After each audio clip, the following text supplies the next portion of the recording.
அகிலமெங்கும் உள்ள தமிழ் நேயர்கள் அனைவருக்கும் பரம்பரை ஜோதிடர் உங்கள் மனோ பாலாஜியின் அன்பான வணக்கம். மேசராசி நேயர்களுக்கு செவ்வாய் பகவானின் பெயர்ச்சி. இந்த செவ்வாய் பகவான் அப்படின்னா நவக்கிரகங்களிலே சேனாதிபதின்னு சொல்லுவோம். ஏன்னா செவ்வாய்க்கு பலவிதமான காரகத்தன்மைகள் உண்டு. ஒருத்தருடைய ஜாதகத்தில் செவ்வாய் பகவான் நல்ல நிலையில் இருந்துட்டா அவருக்கு எந்த விதத்திலையும் ஒரு சாதுர்த்தியம், வீரியம், வேகமாக செயல்படக்கூடிய ஒரு தன்மை உருவாகுதுன்னா அவங்களுக்கு செவ்வாய் பகவான் நல்ல நிலையில் இருக்குதுன்னு அர்த்தம். அதே சமயத்திலேங்க மேசராசி நேயர்களுக்கு அதிபதியே செவ்வாய் பகவான். மேசத்துக்கு உண்டான அதிதேவனும் செவ்வாய் என்பதனால மேசராசி பிறந்தவங்களை பொறுத்த வரைக்கும் எப்போவுமே நீங்கள் உண்மையிலேயே ரொம்ப ரொம்ப ரொம்ப ஒரு நேர்மையானவங்கன்னு சொல்லலாம். ஏன்னா உங்ககிட்ட தான் கோபம் இருக்கும். கோபம் இருக்கிறவங்கக்கிட்ட நல்ல குணம் இருக்கும். அந்த குணம் என்னென்னா, அடுத்தவங்க தவறு செய்தாங்கன்னா கண்டிப்பாக அது உங்களுக்கு பிடிக்காது. ஏன்னா நீங்கள் கரெக்டாக இருப்பீங்க. எந்த விஷயத்துலேயும் தவறு செய்யவும் மாட்டீங்க. அடுத்தவங்க தவறு செய்தாலும் அதை தப்புன்னு கேட்கக்கூடிய அந்த குணம் மேசராசிக்காரருக்கு மட்டும்தான் அந்த தன்மை உண்டு. இன்னொரு விதத்தில் சொல்ல போனோம்னாங்க, காலபுருஷ தத்துவத்தில் முதலாவது வரக்கூடிய ராசி உங்களுடைய ராசி தான் மேசராசி. உங்களுடைய ராசியில் தான் சூரிய பகவானே உச்சமடைவார். ஏன்னா நவக்கிரகங்களையே தளபதி யார்? சூரிய பகவான், தலைவர் சூரிய பகவான். அப்போது அந்த சூரியன் உச்சம் அடையக்கூடிய இடம் எப்படி இருக்கும்? பிரகாசமாக இருக்கும். நீங்களும் நல்லா இருக்கணும்னு நினைக்கிறத விட நம்மளை சுற்றி இருக்கிறவங்க நல்லா இருக்கணும்னு நினைப்பீங்க.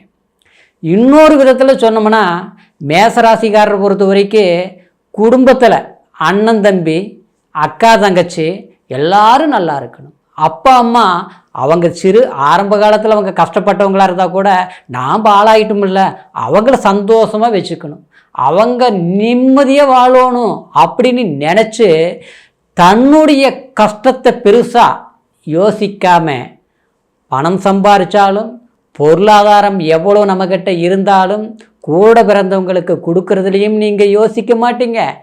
பெற்றவங்களை மனம் தளராமல் அவங்களுடைய மனசை குளிர்ச்சி அடையக்கூடிய அளவுக்கு சந்தோஷமாக வச்சுக்கக்கூடிய ராசி தாங்க மேசராசிக்காரர். ஆனால் அப்பேற்பட்ட நீங்கள் உங்களுடைய ராசி பகவான் உங்களுக்கு கடந்த காலத்தில் எவ்வளவோ நமக்கு சிரமங்களும் சில பாதிப்புகளும் நாம் நல்லபடியாக தான் நினைக்கிறோம். எல்லாரும் நல்லா இருக்கணும்னு நினைக்கிறோம். உழைப்புலையும் நம்ம கொஞ்சம் கூட யோசிக்கிறதில்ல. ஒரு வேலை செய்யணும்னா ரொம்பவுமே படும்பாடுபட்டாவது அதை கரெக்டாக செஞ்சு முடிக்கணும்னு நினச்சி முடிப்பீங்க. இந்த திறமை உங்கள்கிட்ட தான் இருக்குங்க. அது மட்டும் கிடையாதுங்க. ஒரு அரசாங்கமாக இருந்தாலும் சரி, ஒரு அரசியல்வாதி சம்மந்தப்பட்ட ஒரு அரசாங்க துறையில் வேலை செய்யக்கூடியவங்களாக இருந்தாலும் சரி, எங்கிருந்தாலும் நேர்மையாக இருப்பீங்க. இப்பேற்பட்ட உங்களுக்கு என்னவோ நாம் நல்லா தான் நினச்சோம், ஆனால் நமக்கு வந்ததெல்லாமே யார் நல்லவங்கன்னு நம்பணுமோ அந்த இடத்துல தான் நமக்கு பிரச்சனை. நாம் பாட்டில் நம்ம வேலை உண்டு நாம் உண்டுன்னு இருந்தோம். கடைசியில் பார்த்தோம்னா நமக்கு யாருக்கு நல்லது செஞ்சோமோ அவங்க மூலியத்தில் தான் நமக்கு கெட்டதே வந்தது. நம்மளுடைய வளர்ச்சி எந்த அளவுக்கு தடை ஆச்சு அப்படின்னு பார்த்துட்டிங்கன்னா, உண்மையிலேயே மேசராசியில் பிறந்தவங்க பொறுத்த வரைக்கும் நீங்கள் யாரை அதிகமாக நேசிச்சிங்களோ, யார் மேலே அதிகமாக அன்பு வச்சிங்களோ, யாருக்கு அதிகமாக கொடுத்தீங்களோ அவங்களால தான் நீங்கள் பாதிக்கப்பட்டிருப்பீங்க. அந்த மாதிரி ஒரு நிகழ்வுகள் எல்லாமே மேசராசி நேயர்கள் அனுபவிச்சிருப்பீங்க. அனுபவிச்சாலும் இன்னைக்கு நம்ம அளவுக்கு யாருடைய ஒத்துழைப்பு இல்லைனாலும் பரவாயில்ல, நம்மளுடைய முயற்சியில் நாம் சாதிச்சு காட்டணும்னு முயற்சி எடுத்தீங்க. ஆனால் நவகிரகங்களுடைய அமைப்பு என்னவோ உங்களுக்கு ஆரம்ப காலத்தில் பார்த்தோம்னா ராகு பகவான் ஜென்மத்தில் இருந்தது. இப்போதான் உங்களுக்கு விரையாதிபதி ஸ்தானத்தில் இருக்குதுங்க. அதுக்கு முன்னால் ஜென்மத்தில் இருந்தது. அப்போது இன்னொரு விதத்தில் பார்த்தா இந்த குரு பயிற்சி மே மாதத்துக்கு முன்னால் பார்த்தோம்னா ஜென்மத்திலேயே இருந்தது குரு பகவான். இது எல்லாமே ஒரு விதத்தில் உங்களுக்கு சாதகமாக இருந்ததா அப்படின்னா இல்லை. ஏன்னா 10வது குறைக்கு சனி பகவானும் 3ஆம் பார்வையை உங்களுடைய ஜென்ம ராசியை பார்க்குறாரு. இது எல்லாமே இந்த ஒரு 2.5 வருஷ காலம் அதிகபட்சம், இந்த 2 வருஷமெல்லாம் எடுத்துட்டீங்கன்னா கடுமையான மன உளைச்சல்கள் நீங்கள் சந்திச்சிருப்பீங்க. குறிப்பாக ஒரு வேலையில் பார்த்தோம்னா வேலையில் நமக்கு வேலையே திருப்தி இல்லை. நாம் நியாயமாக வேலை செஞ்சாலும் அந்த இடத்துல நமக்கு ஒரு மதிப்பு மரியாதை இல்லை. மதிப்பு கிடைக்கலனாலும் பரவாயில்ல, நாம் செய்த வேலைக்கே பரவாயில்லன்னு பாராட்டுவாங்கனாலும் பரவாயில்ல, குறை சொல்லாமல் இருந்தால் போதும். ஆனால் நமக்கு நல்லா செஞ்சாலும் குறைகள் செஞ்சுருப்பாங்க.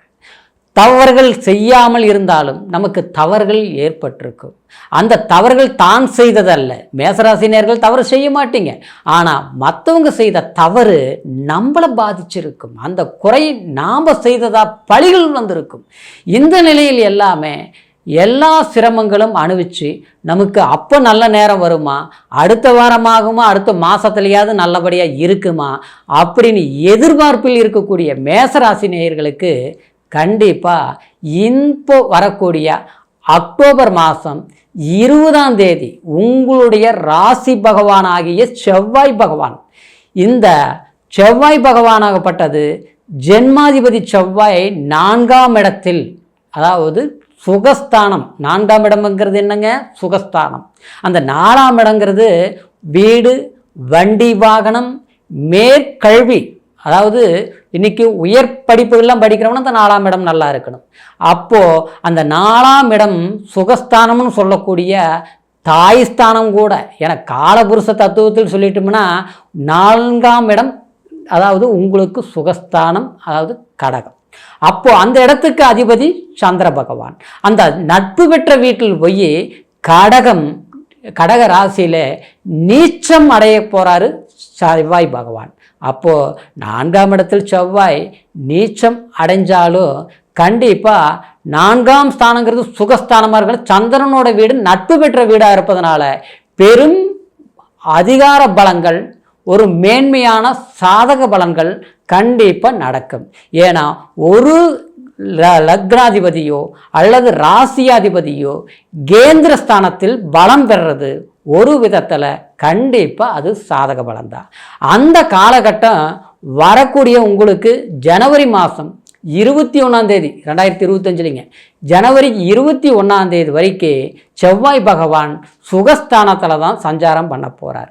அப்போது இந்த காலகட்டத்தில் நமக்கு எப்படி இருக்கும்னா, கடந்த காலங்களில் எவ்வளவோ நமக்கு சிரமங்கள் பட்டிருந்தாலும், இழப்புகள், பண விரயங்கள், கடன் சம்பந்தப்பட்ட சில மன பாதிப்புகள் பட்டிருந்தாலும் உங்களுக்கு இந்த காலகட்டத்தில் தடப்பட்ட விஷயங்கள் கண்டிப்பாக செஞ்சு முடிக்கக்கூடிய சில வாய்ப்புகள் ஏற்படும். ஏன்னா 2ஆம் இடத்துல உங்களுக்கு குரு பகவான் இருக்கிறார். சரிங்களா? அதாவது குரு பகவான் 2ஆம் குடும்பஸ்தானத்தில் குரு இருக்கிற போது ஒரு விதத்தில் பலம்தான். இன்னொரு விதத்தில் சொல்லப்போனால் சனி பகவானும் இப்போ வக்ர நிலையில் தான் இருக்கிறாரு. இது லாபஸ்தானத்தில் இருக்கக்கூடிய சனி பகவானும் கண்டிப்பாக உங்களுக்கு சில பணவரவு, தனவரவு, ஏற்கனவே நம்ம பட்ட ஒரு நஷ்டங்கள், கஷ்டங்கள், வேலை இழப்புகளினால் ஏற்பட்ட துன்பங்கள் உங்களுக்கு போகக்கூடிய, அதாவது அதனுடைய கஷ்டங்கள் தீரக்கூடிய ஒரு காலகட்டமாக இந்த செவ்வாய் பகவானுடைய பெயர்ச்சி உங்களுக்கு ஒரு சாதகமான காலகட்டங்களை ஏற்படுத்தும். இருந்தாலும் தாயாருடைய உடல் ஆரோக்கியத்தில் கொஞ்சம் அக்கறை எடுத்துக்கணும். ஏன்னா தாயார் ஸ்தானம் இல்லைங்களா, 4ஆம் இடம் தாயார் சம்மந்தப்பட்டது. தாயார் அதாவது சொத்து, தாயார் உறவு முறையிலையும் கொஞ்சம் பழக்க வழக்க ரீதியிலையும் கொஞ்சம் கவனமாக இருந்துக்கணும். இன்னொரு விதத்தில் சொல்ல போனோம்னா புதிய பூமி சார்ந்த விஷயங்கள், வீடு கட்டுற சம்மந்தப்பட்ட விஷயங்கள், அடுத்தது வண்டி வாகனங்கள் சம்மந்தப்பட்ட விஷயத்திலையும் இதுலேயும் கண்டிப்பாக உங்களுக்கு ஒரு சாதகமான வாய்ப்புகள் கொடுக்கும். ஆனாலும் ஆரோக்கிய விதத்தில் கொஞ்சம் தெளிவாக இருக்கணும். ஒரு கைவலி கால்வலி உடல் பேடைகள் இருந்ததுன்னா கண்டிப்பாக இந்த காலகட்டத்தில் ஒரு மருத்துவ செலவுகள் பண்ணாலும் இல்லையா ஒரு கோயில் குளங்களுக்கு போயிட்டு வந்தாலும் நிச்சயமாக உங்களுக்கு ஒரு மாறுதல் அப்படின்னா நமக்கு ஒரு தீர்வு கிடைக்கக்கூடிய ஒரு காலகட்டமாக அமையும். அதே சமயத்தில் 4ஆம் இடத்துல செவ்வாய் பகவானுங்கிறது அதாவது தோஷத்தை கொடுத்தாலும் சந்திரனுடைய வீட்டில் இருப்பதனால கண்டிப்பாக திருமணமாகாதவங்களுக்கு திருமணம் சம்பந்தப்பட்ட விதத்தில் கூட முயற்சிகள் எடுக்கும்போது சாதகமான சில சுகபலன்கள் கண்டிப்பாக ஏற்படுங்க. 2ஆம் இடத்துல குரு பகவான் சஞ்சாரம் செய்யக்கூடிய காலமும் இதே காலமாக இருப்பதனால கண்டிப்பாக குழந்தை பாக்கியம் இல்லாமல் ஆரம்பத்தில் அங்கே போன இங்கே போன எது நடக்கலைன்னு சொல்லக்கூடியவங்களுக்கு கண்டிப்பாக புத்திரபாகிய வளங்களும் கூடி வரக்கூடிய வாய்ப்புகள் ஏற்படும். அப்படின்பதனால இந்த செவ்வாய் பகவானுடைய பெயர்ச்சி மேசராசி நேயர்களுக்கு பொறுத்த வரைக்கும் ஒரு சாதகமான ஒரு காலகட்டமாக நாம் உருவாக்கிட்டோம்னா மேன்மையான அமைப்புகள் கண்டிப்பாக ஏற்படும். இருப்பினும் உங்களுடைய பிறப்பு ஜனன ஜாதகத்தை ஒரு முறை பார்த்துக்குங்க. ஏன்னா இது கோச்சார பலன் அப்படிங்கிறதுனால பிறப்பு ஜனன ஜாதகத்தை ஒரு முறை பார்த்துக்கிட்டு அதில் செவ்வாய் பகவானுடைய பலம் என்ன, இப்போ என்ன தசா புத்தி நடக்குது அப்படிங்கிறது தெரிஞ்சுக்கோங்க. உங்களுடைய ஜாதகத்தை நம்மக்கிட்ட பார்க்கணும் நீங்கள் விரும்புனீங்கன்னா கீழே இருக்கிற நம்பருக்கு ஃபோன் பண்ணி பிறந்த தேதி பிறந்த நேரம் பிறந்த ஊர் மூணையும் தெரியப்படுத்தி முழுமையான பலன்களை தெரிஞ்சுக்கிட்டு இனி வரக்கூடிய காலம் மேசராசி நேயர்களுக்கு சாதகமான பொன்னான காலமாக அமையணுங்கிற ஒரு வாழ்த்துக்களோடு மீண்டும் அடுத்த பதிவில் சந்திக்கிற வரைக்கும் நன்றி, வணக்கம்.